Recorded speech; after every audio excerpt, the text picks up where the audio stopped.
Assalamualaikum warahmatullahi wabarakatuh. Jumpa lagi dengan saya Busta Minarda. Saya mendoakan kepada Allah Subhanahu wa taala, Tuhan Yang Maha Esa, semoga seluruh penonton channel YouTube Busta Minarda selalu berada dalam lindungan Allah Subhanahu wa taala, Tuhan Yang Maha Esa.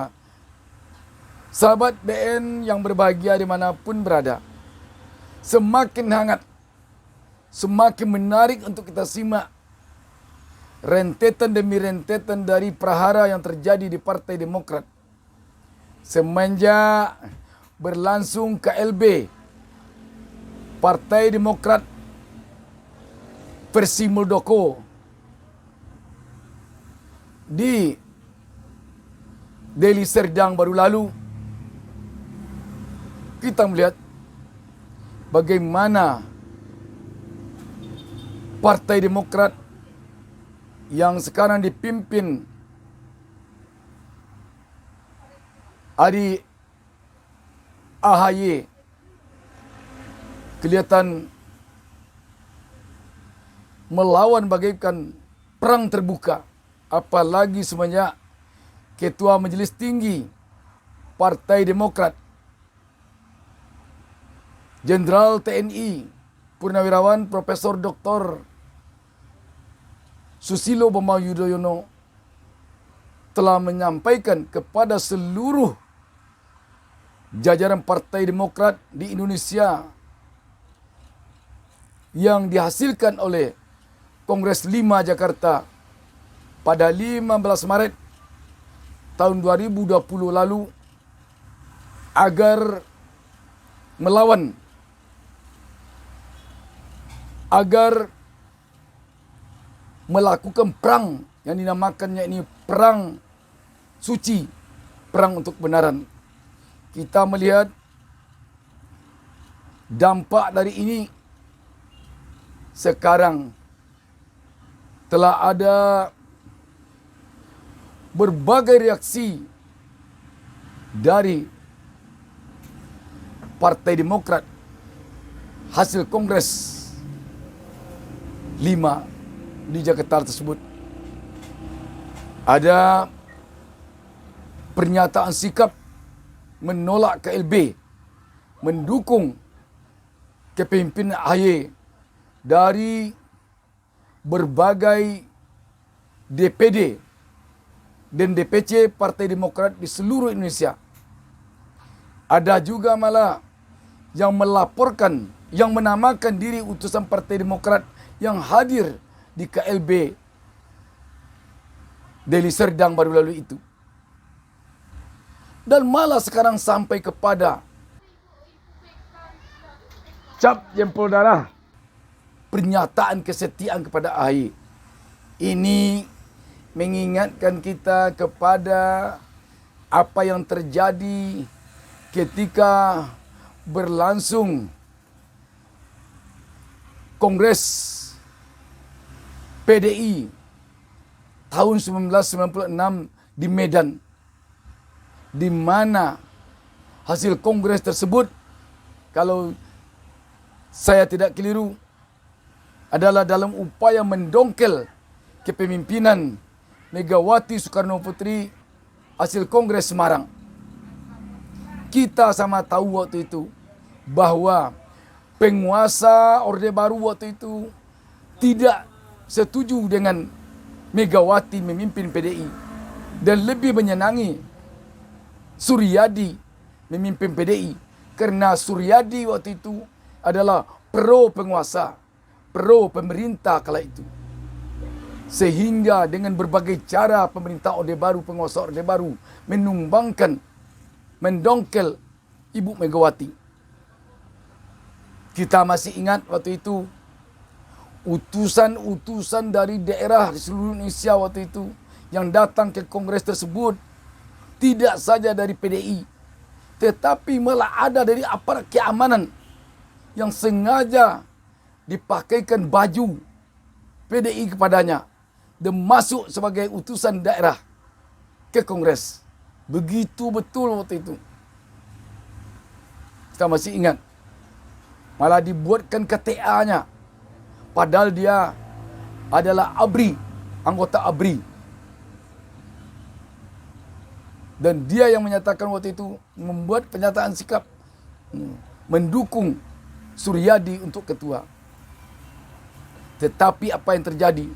Saat itu, apa yang terjadi sekarang di Partai Demokrat, terjadi waktu itu, waktu PDI bergejolak, di mana adanya mimbar bebas di Jakarta,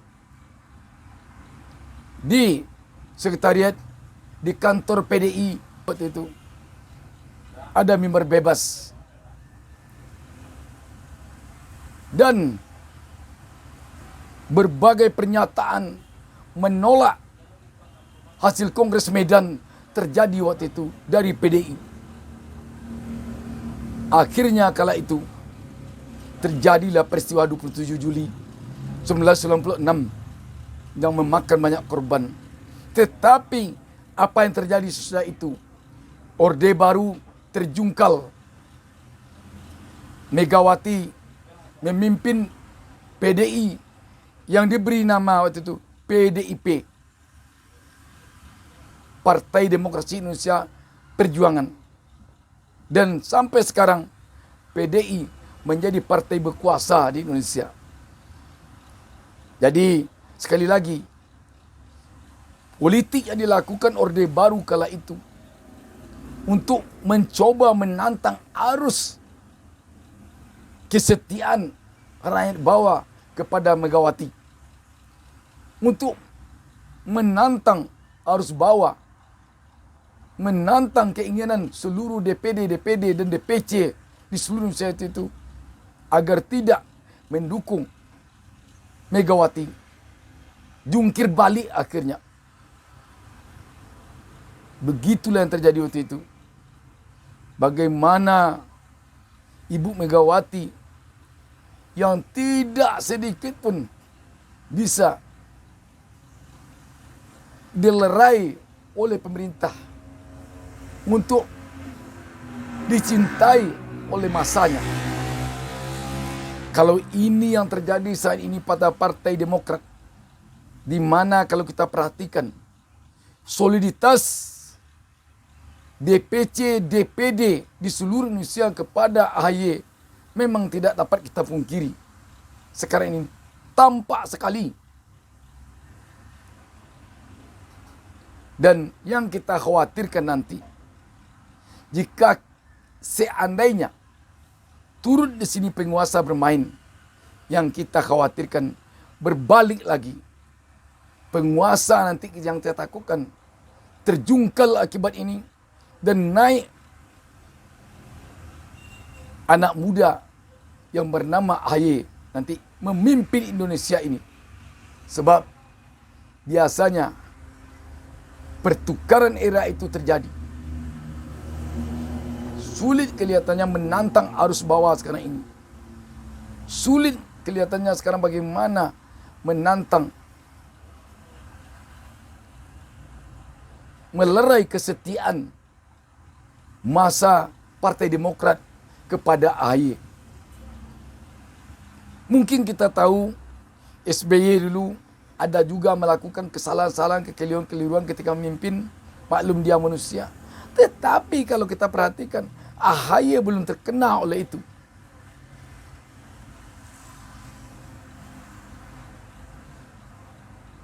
Untuk itu mungkin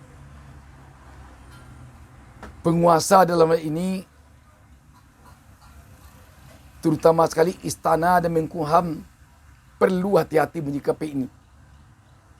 Kalau tidak nanti kita khawatir berbalik kejadian tahun 1996.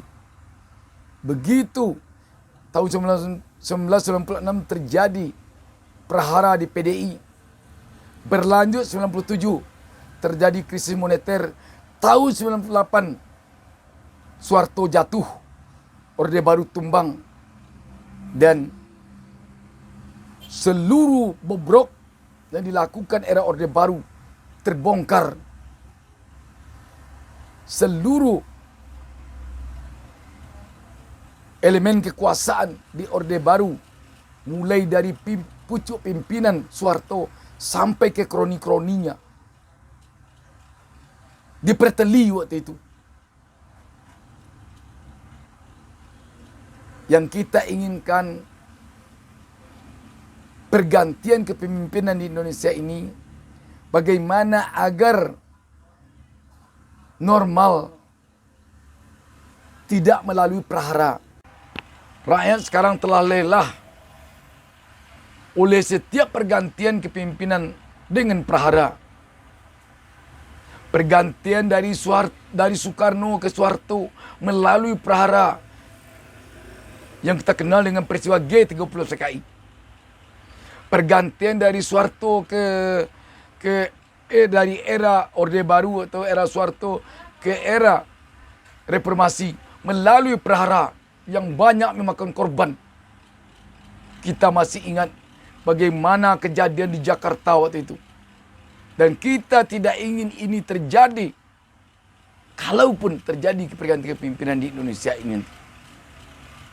Semoga seluruh elemen bangsa, seluruh stakeholder, seluruh unsur kepemimpinan negara, seluruh tokoh di negeri ini dapat memahami bagaimana agar prahara yang terjadi Partai Demokrat ini nanti tidak mengulangi peristiwa yang terjadi di tahun 1996 yang berujung kepada tahun 1998. Seperti dikatakan tadi, penguasa ingin menumbangkan Megawati, tetapi Megawati tetap kukuh sehingga tahun 97 terjadi gejolak krisis ekonomi, tahun 98 jatuh Soeharto. Ini tidak ingin kita ulangi lagi peristiwa seperti ini. Kita ingin nanti pergantian kepemimpinan di Indonesia ini, pergantian suksesi kepemimpinan nasional berjalan normal. Sehingga rakyat tidak merasa pergantian ini sebagai kiamat kecil di negeri ini. Demikian, semoga ada manfaatnya. Wassalamualaikum warahmatullahi wabarakatuh.